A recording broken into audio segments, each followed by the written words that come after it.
Good morning, afternoon, or evening, depending on when you're watching this. It is Wednesday. We are halfway through the week. Super exciting. Every single day that goes by is one day closer to being able to get you guys back in here and being able to do normal classes and stuff like that again. Don't forget that on Saturdays, we are prioritizing making outdoor workouts a thing. We have multiple coaches, so we can do multiple groups of 5. And at least for the time being, we're planning on Saturdays are a for sure. This next week, we're looking into what hours we might be able to do and offer that makes sense for you guys based on availability, because people are still working and things like that, to try to get more people kind of coming in and out.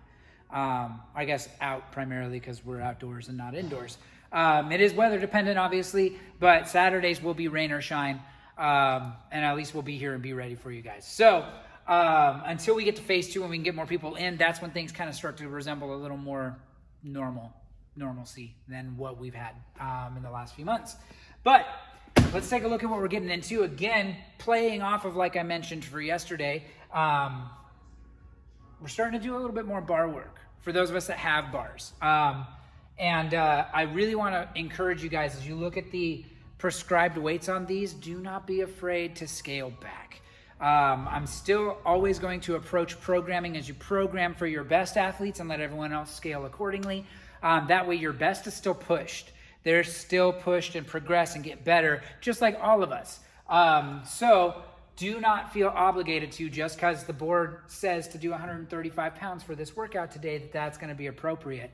If you know I haven't done a lot of barbell work, I'm really nervous about volume, bump it down. Like myself, I'm probably going to do this one at 95 pounds because it has been a while since I've done a lot of volume with a barbell specifically, and I want to make sure that my body's still feeling good tomorrow so I can work out tomorrow too. So taking a look at what's on the board today, we are doing the classic 21-15-9 rep scheme, and we've got 4 different movements. So they're all barbell movements. This can be done with a pair of dumbbells as well. You could also use any other implement if you still got a backpack or anything else like that that we're still using. By all means, this can be done with those implements as well. So even though I'm demoing a barbell today, know that this translates really well with a pair of dumbbells as well. Still hard. In my opinion, probably a little harder than a bar. So we are going 21-15-9 of power cleans, front squats, thrusters, and push jerks. That's a lot of volume, I know. 45 reps of each, and it is 4 times, so it won't be the longest time domain workout, but it should fall in that anywhere from like 8 to 15 minute time frame.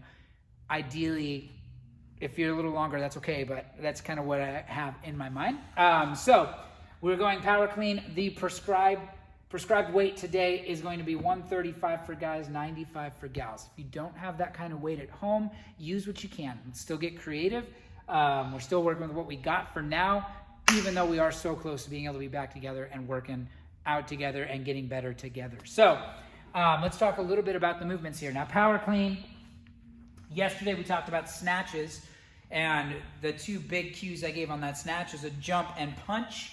A clean is more of a jump and catch. So that up and explosive up with the hips and more of a jump motion doesn't change much at all, if any, from the snatch to the clean. Your hand position changes and where that bar goes changes. So where it's jump and punch on the snatch, jump and catch in that front rack for the power clean. So big jump and catch that barbell. So power cleans work to cycle that weight instead of just doing singles and really slowing your overall cycle rate down. So try to have a plan. If 21 power cleans is too much out the door, okay, break it up. Maybe it's 8-7-6, maybe it's 7-7-7. Maybe you go 11 and 10.